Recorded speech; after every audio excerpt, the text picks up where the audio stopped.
discuss the bearish thrusting bars, and we know that the bearish thrusting bars typically will stop an up move or an upswing dead in its tracks and alert us to an impending reversal to the downside. So now let's look at the bullish thrusting bars, which stop a downtrend typically dead in its tracks and reverse the down move to an up move.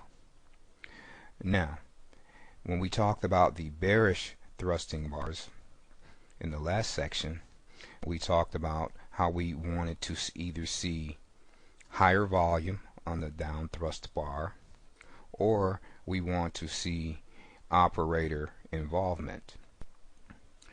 And the major difference between the up thrust bar and a down thrust bar is volume, is how we interpret the volume. Now, on a down thrust, we want to see higher volume, but on an up thrust, we want to see lower volume. Or we don't necessarily want to see lower volume, but the volume can be higher or lower. We're not so concerned that if the volume is higher or lower. The signal is an effective thrust bar if we have lower volume, but if we have higher volume, it can be even better. But like always, it depends on where the bar occurs. And to get a better picture of why this situation exists as far as volume on the downswings and the upswings, the best way to think of it is like this. If we have our flotation device, or we have a rubber ball, as we talk about in the book The Archimedes Principle, and let's say we're in a swimming pool and we dive with the ball all the way to the bottom of the swimming pool. If we let the ball go, or if we release the ball while we're at the bottom of the pool, and we don't even have to be at the bottom, just below the surface, if we release the ball, what happens?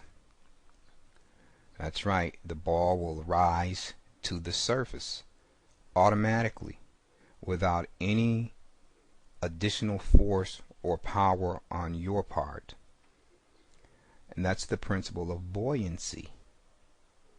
Now, but what happened when you took the ball down?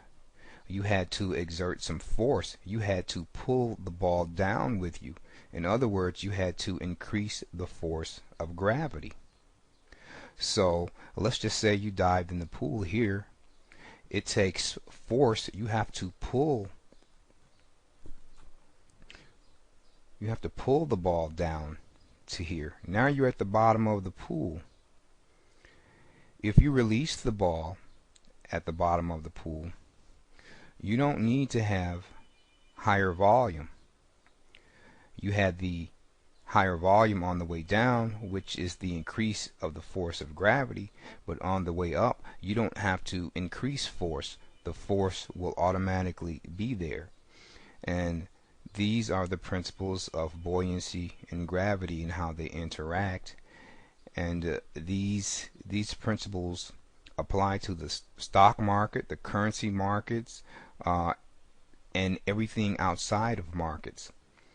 So now let's talk more in depth about the reverse thrust bars, or the up thrusting bars. Now, as we look on the chart, I have 5 reverse thrust bars marked on the chart, and this one has higher volume, and number 1 has higher volume. So number 1 and number 5 have higher volume, and 2, 3, and 4, they have lower volume, and they're both good. And you notice how the up moves started immediately after the reverse thrust bar. But now I want to show you something that's very interesting, just in case you still may not believe that reverse thrust bars will give you a heads up to an impending reversal. The operators know this. How do I know they know this? Because if you noticed on most reverse thrust bars, the very next bar or the bar after, operators jump in. See, here we have the reverse thrust. Operators jump in on the very next bar.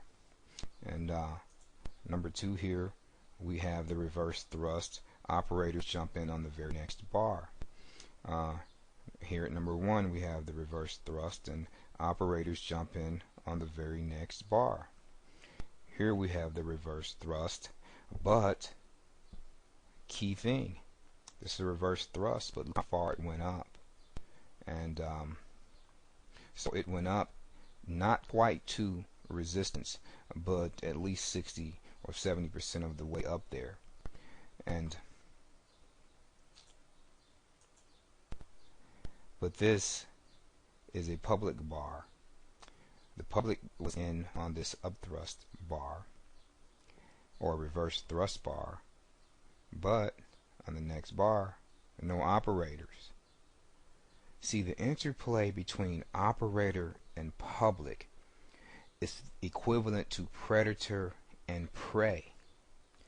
Find the prey and you will find the predator.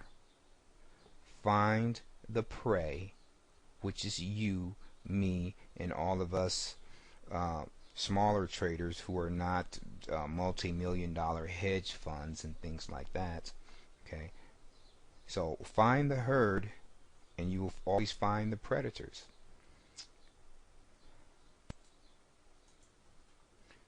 And so, in summary, volume support for a bullish, a reverse thrust bar can be either higher volume or lower volume. And for the most part, it depends more on where the upthrust or the reverse thrust bar is located and who is involved subsequently after that reverse thrust bar, as opposed to the down thrust bar, or simply we just call it the thrusting bar, like one here, one here, one here. You want to see higher volume on those, and that's really the basic difference between the upthrust or reverse thrust bar and the thrusting bar or the down thrust bar. And we covered in an earlier section the characteristics of a reverse thrust bar, and we covered the characteristics of a thrust bar, a down thrust bar. So that'll conclude this section on bullish volume supports on an reverse thrust or upthrust bar.